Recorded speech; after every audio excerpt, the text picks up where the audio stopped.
Bom dia. Encontramos em Sábado Santo. É um dia desconcertante, o dia mais desconcertante do tríduo.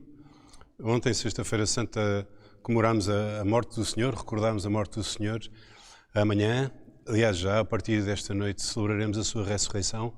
E o sábado aparece aqui como um dia no meio, não é uma coisa nem a outra, é um dia de entretanto. E, no entanto, é muito importante saber viver bem este dia de Sábado Santo, porque, em certo sentido, as nossas vidas são precisamente um longo Sábado Santo. Porque, se é verdade que Jesus já ressuscitou, Jesus de Nazaré, também é verdade que o Cristo total, os seus membros, ainda estamos em processo de ressurreição. A cabeça já está do outro lado, mas o corpo ainda vai, ainda estamos no entretanto. Vamos aos factos. O que é que aconteceu? Muito difícil para nós imaginar o que é que terá acontecido com os apóstolos e o que é que os apóstolos terão sentido com a morte de Jesus.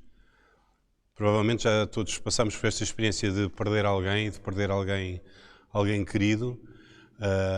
É terrível.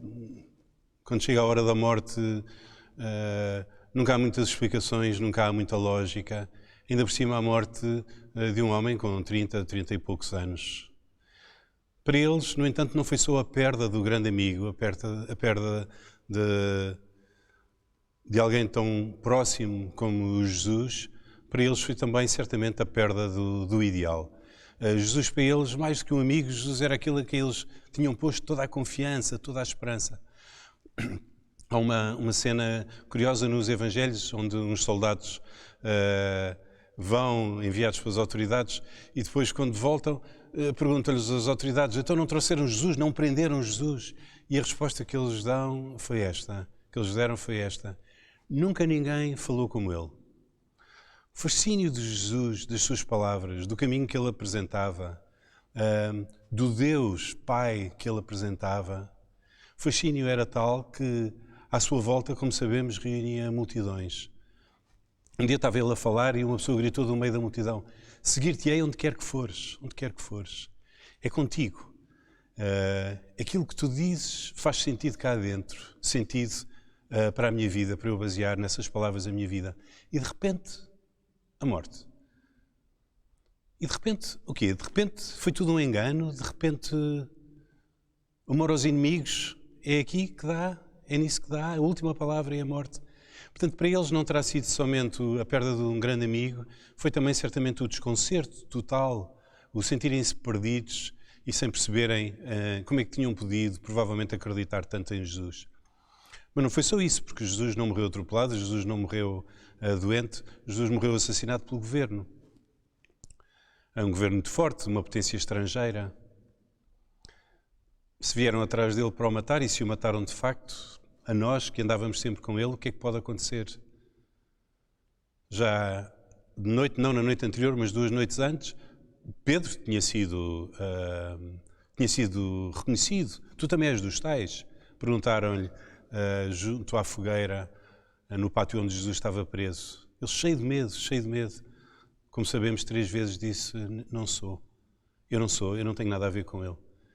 O que é que terá significado para eles a morte de Jesus? É muito difícil de imaginar, mas então podemos perguntar: mas será que, no fundo, eles não acreditariam que Jesus ia ressuscitar? Pois não sabemos e não, através dos Evangelhos não conseguimos entrar no coração deles. Se calhar até teriam interiormente atitudes diferentes, alguns completamente desesperados, outros com alguma esperança, não sabemos. Mas, de facto, Jesus tinha falado da sua ressurreição com muita clareza. Nos Evangelhos sinóticos, por 3 vezes, narram cada um dos Evangelhos, por 3 vezes se ouve as palavras de Jesus a dizer: o Filho do Homem vai ser entregue, vai ser morto, vai ser torturado, mas depois ressuscitará. Tinham as palavras de Jesus que eram claras.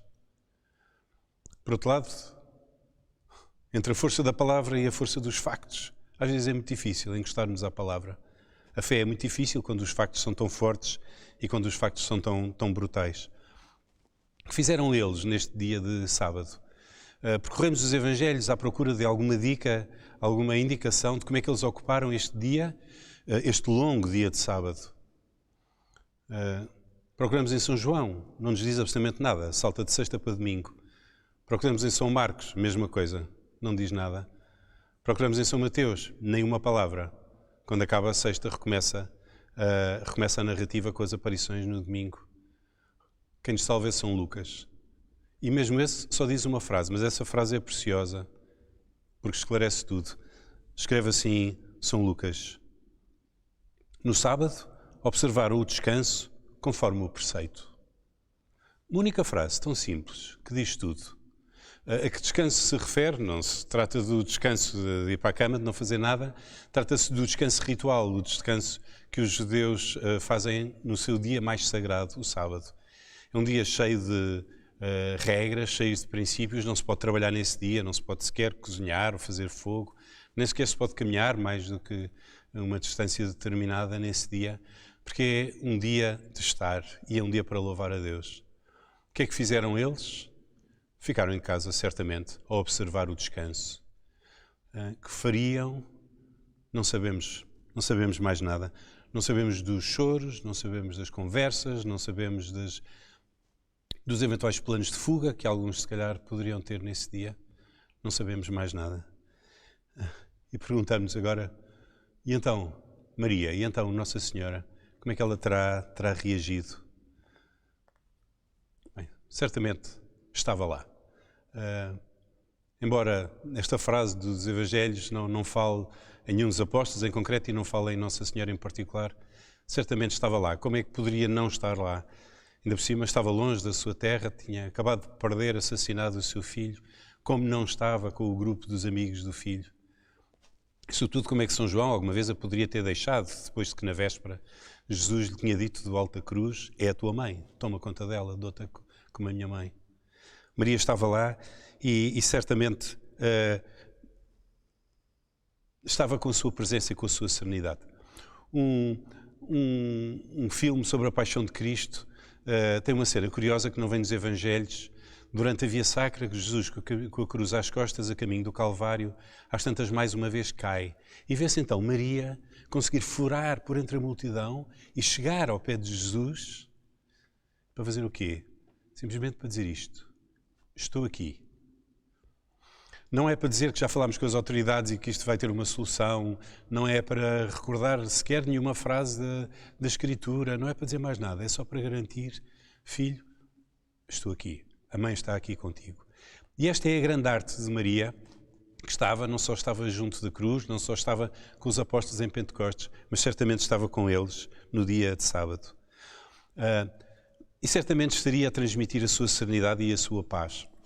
Que há uma série de anos atrás, estava numa comunidade nossa, de jesuítas, estávamos a ver um filme sobre a paixão de Jesus, a morte e a ressurreição de Jesus, e às tantas aparece um padre que entra na sala e que cruza a sala e apanha precisamente uma cena onde está Jesus na cruz e está uma mulher aos pés da cruz, aos berros, a gritar. E ele disse esta frase: quem é esta mulher? Não é com certeza Maria, ou então o filme está muito mal realizado. Nunca imaginamos Maria a perder a confiança e a perder a esperança. Mas então não sofreria? Temos a nossa devoção à Senhora das Dores. Não sofreria? Certamente que sofreria. Não podemos imaginar o que é o sofrimento de uma mãe que vê o seu filho na cruz, mas uma coisa é sofrer, outra coisa é ficar desesperado.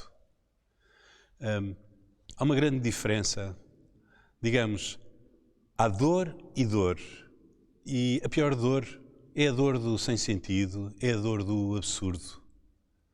E essa certamente Maria não teria. Porquê? Porque saberia o que é que ia acontecer? Provavelmente porque confiava. Diz São Lucas, mais do que uma vez no seu Evangelho, perante acontecimentos que Maria não entendia, escreve ele: Maria guardava todas estas coisas no seu coração, ou guardava todas estas coisas ponderando-as, pesando-as no seu coração. Precisamente a mulher que nós conhecemos não é uma mulher que entende tudo, não é uma mulher que controla tudo, é uma mulher que tem dentro de si um espaço grande de confiança para guardar coisas que não entende, porque sabe que tem um Pai no céu. Estava habituada a lidar com coisas que não entendia, desde a Anunciação. Uma coisa é a Anunciação para nós, contada à luz de tantos acontecimentos. Outra coisa é a anunciação para aquela rapariga de 16 anos, tanta coisa que não entendeu. Como certamente não entendeu quando levou Jesus ao templo, Jesus bebê, e Simeão lhe disse que uma espada de dor trespassaria a sua alma. Como também certamente não entendeu quando Jesus se lhes fugiu a ela e a São José por 3 dias e o foram encontrar ao fim de 3 dias no templo, e sem se irritar, sem se exaltar, lhe pergunta simplesmente: porquê? Porquê é que nos fizeste isto? Tudo isto, Maria é a mulher da esperança. Maria é a mulher do Sábado Santo. É aquela que nos diz como podemos viver este dia. O que é a esperança? A esperança é a virtude, a força interior que nos permite manter o sentido positivo da vida mesmo quando não entendemos. Na confiança de que a história terá um sentido final. Que a história não se encaminha para o absurdo, mas encaminha-se para Deus. Em português também falamos de esperanças. Eu tenho muita esperança, temos muita esperança que passe a pandemia. Em português, esperança é ficar à espera com um pensamento positivo. A esperança cristã é uma das 3 virtudes teologais, é muito mais que isso. A esperança cristã, a força interior que dá o sentido positivo da vida e que depois faz arregaçar as mangas e atirar-nos à construção da história. Maria, mulher da esperança e a mulher do entretanto. Como alimentaria ela a sua esperança? Bem, podemos imaginar como é que seria nesse sábado, o que é que ela diria, o que é que lhe passaria pela cabeça. Certamente recordaria histórias da sua vida, provavelmente a Anunciação, tantas histórias, tantos momentos de coisas que não entendeu e depois que tinham sentido. Certamente recordaria cenas da vida do seu filho, que tinham feito todo o sentido para ela. Certamente recordaria palavras que Jesus tinha dito. O que é que isto tudo tem a ver connosco? Aqui estamos nós, quase 2000 anos depois, em Portugal, uma situação de uma quaresma muito especial, uma situação desconcertante para todos nós. O que é que isto tem a ver connosco? Bem, parece-me que tem tudo a ver connosco, porque, como dizia no início, a nossa vida é um longo sábado santo. Um longo sábado santo onde por um lado já sabemos como é que a história vai acabar, porque Jesus de Nazaré já ressuscitou. Sabemos que nos espera a esperança. Sabemos que com a ressurreição de Jesus, uma coisa essencial que depois São Paulo explora, sabemos que se Deus tem mais poder do que a morte, o principal inimigo foi derrubado. Porque de facto não há nada tão negativo na nossa história como a morte. Um desemprego ainda tem solução, uma doença ainda tem solução, a morte não. Ficamos a saber com a ressurreição de Jesus que o bem no fim terminará e ganhará no fim da história. Dizia alguém a propósito da história do mundo, é como se fosse assim um jogo de futebol entre o bem e o mal. E nós não sabemos, a propósito deste jogo, quanto tempo é que vai durar o jogo. Não sabemos quantos golos é que vão ser marcados em cada baliza, mas já sabemos o resultado final. Sabemos quem é que vai ganhar. O bem vai ganhar. Por isso, nós vivemos, de facto, em Sábado Santo. No entretanto, já temos a força da palavra de Jesus, que é muito clara, que nos diz que nem um só cabelo da nossa cabeça se há de perder, sem que Deus o permita, que nos diz também que Ele foi à frente para nos preparar um lugar. Por outro lado, temos a palavra de Jesus, mas ainda não estamos lá. Jesus sim, Jesus de Nazaré está no céu. Maria sim, nós ainda não. Ainda estamos em processo. E um processo que é muito desconcertante, porque se por um lado sabemos que o bem vai triunfar, por outro lado encontramos na nossa vida imenso mal, que não vem só da ignorância, que vem mesmo da maldade. E não encontramos só mal fora de nós, encontramos mal dentro de nós e no nosso coração. Sabemos que a última palavra será a comunhão no céu e o entendimento entre todos. E isso, em parte, até já vivemos na Terra, mas, por outro lado, tantos desentendimentos, tantas divisões. Sabemos que, em certo sentido, já estamos salvos, porque Deus já jogou a sua grande cartada, o grande ato de amor que cobre todos os nossos desamores. Em certo sentido, já estamos salvos e, por isso, São Paulo diz que nós podemos viver a vida do homem novo, somos já pessoas novas, Mas, por outro lado, ainda tantos restos de homem velho dentro de cada um de nós. Vivemos entre a força da palavra de Jesus, por um lado, e a força dos factos, de alguns que confirmam, mas de outros muito desafiantes. Tanta coisa na nossa vida que não entendemos.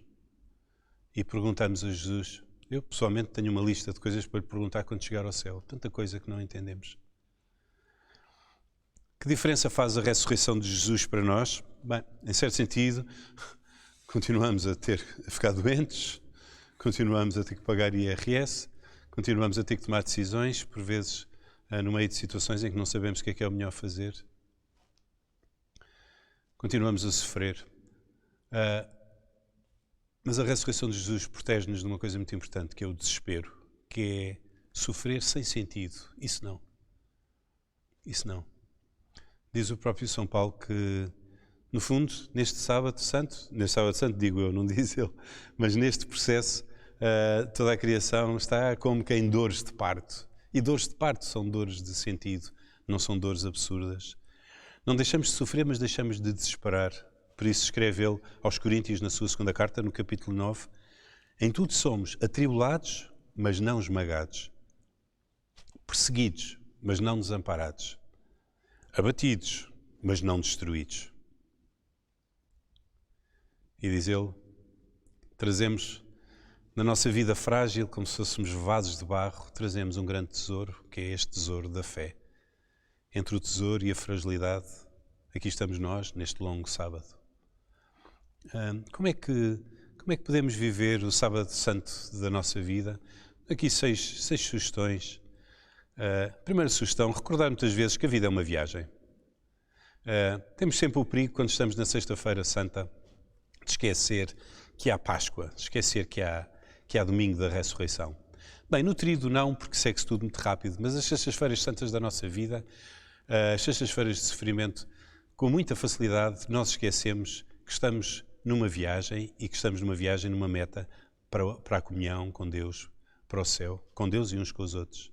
Segundo, em cada situação, nas que entendemos e nas que não entendemos, perguntar muitas vezes a Deus, que graças, Senhor, que graças é que me estás a dar no meio destas situações ou desta situação? Sabemos que a providência divina não nos deixa e Deus nunca permitiria que passássemos nada na nossa vida do qual não fosse possível tirar um bem com a sua graça. E, portanto, a atitude própria de quem está nesta viagem não é a pergunta fatalista do porquê ou porquê em mim, mas é sempre a pergunta, o que é que eu posso tirar daqui de positivo para o meu crescimento? Terceiro, nunca deixar entrar o desânimo dentro de nós. O desânimo é o fermento do mau espírito e é tão fácil, encontra sempre uma portinha. Às vezes é uma porta lateral, às vezes é uma frincha ou uma janela dentro de nós para nos levar ao desânimo. Uma vez ouvi esta ideia dita por alguém que a única coisa que o diabo quer é levar-nos ao desânimo, porque como uma pessoa desanimada, ele faz tudo. Nunca deixarmos entrar o desânimo, fazer sempre muitos atos de confiança, mesmo quando a vida é dura e quando não percebemos determinadas coisas porque é que nos estão a acontecer. Depois, quarta sugestão, perceber o que é que nos alimenta a esperança, o que é que nos alimenta o sentido positivo da vida. Que experiências nossas do passado, porque passamos, é que queremos trazer à memória para dizer, estás a ver, já passaste por aquilo e estás aqui, tiraste partido. Que frases de Jesus, que cenas da vida de Jesus é que recordamos nesta fase? Que pessoas é que Deus põe à nossa volta para nos dar força e confiança e nos ajudar a viver com esperança? Os amigos. Os amigos são tão importantes. Os amigos são uma espécie de aperitivo do céu. No entretanto, saboreamos um bocadinho do que será depois. Quinta sugestão, ter o nosso coração bem centrado nas coisas que não passam. Jesus diz, não acumulem para vocês riquezas que os ladrões possam roubar ou que a traça possa corroer. Não centrem o vosso coração nos dinheiros ou nas roupas ou no que for. Acumulem tesouros no céu, das verdadeiras riquezas que não passam. Há riquezas que não passam. A nossa fé não passa. A bondade do nosso coração não passa. A integridade da nossa maneira de estar na vida não passa. O amor que Deus tem por nós não passa. Isto não significa não desfrutarmos e não saborearmos uma bela almoçarada, e sobretudo quando pudermos voltar a almoçar fora, que bom. Não significa não tirarmos prazer de uma roupa bonita, de um bom carro. Significa não pôr aí os alicerces da nossa segurança afetiva, da segurança do nosso coração. Pôr nas coisas que não passam. Por último, minha sexta sugestão, e a mais importante, viver unidos a Jesus Cristo, pedindo a graça da esperança. A esperança é uma graça, não é um estado de espírito, não é uma conquista pessoal. Viver nesta atitude é uma graça, mas é uma graça que Deus quer dar. E tal como dizia Jesus, os ramos têm que estar unidos ao tronco na videira para dar fruto, assim também nós que somos os ramos temos que estar unidos ao tronco de Cristo para vivermos com esperança. E é aqui que entra Maria, a mulher da esperança, que também na vida de cada um de nós muitas vezes não resolve nada, apenas vem, fura por entre a multidão, como nesta cena do filme que referi, e chega até cada um de nós e diz simplesmente: estou aqui. Estou aqui. Se calhar sem teorias, sem filosofias, sem soluções. Estou aqui. E é muito bom estar a dizer estas palavras nesta paróquia, precisamente dedicada a Nossa Senhora do Amparo. O amparo de Nossa Senhora é este. O que quer que tenhamos que passar, ela está connosco, tal como esteve com o seu filho. E tal como ajudou o seu filho a fazer este percurso que vai da sexta-feira da morte até ao domingo da ressurreição, assim também connosco nos ajudará a fazer este percurso. Com a sua calma, com a sua serenidade, a incitar-nos a termos dentro de nós um espaço muito grande para as coisas que não entendemos. Como dizia o Papa Francisco em Fátima, numa das homilias, temos mãe. Neste Sábado Santo, vamos confiar à proteção maternal de Nossa Senhora, pedir-lhe esta graça de, não só nesta Páscoa, mas ao longo do tempo da nossa vida, vivermos sempre sem nunca perder a esperança. Podemos terminar fazendo uma oração. Vamos fazer a consagração a Nossa Senhora. Ó Senhora minha, ó minha mãe, eu me ofereço tudo a vós, e em prova da minha devoção para convosco, vos consagro neste dia os meus olhos, os meus ouvidos, a minha boca, o meu coração, inteiramente todo o meu ser. E porque assim sou vossa incomparável mãe, guardai-me e defendei-me como coisa própria vossa. Lembrai-vos que vos pertenço, eterna mãe, Senhora nossa, ai guardai-me e defendei-me como coisa própria vossa. Louvado seja nosso Senhor Jesus Cristo, para sempre seja louvado, com sua Mãe Maria Santíssima. Chegamos ao fim desta breve meditação sobre a esperança. Gostava só de recordar, hoje à noite não transmitiremos a Vigília Pascal. Há muita oferta de ótimas celebrações através da televisão e da internet. Podem ver na nossa página de Facebook algumas sugestões que damos.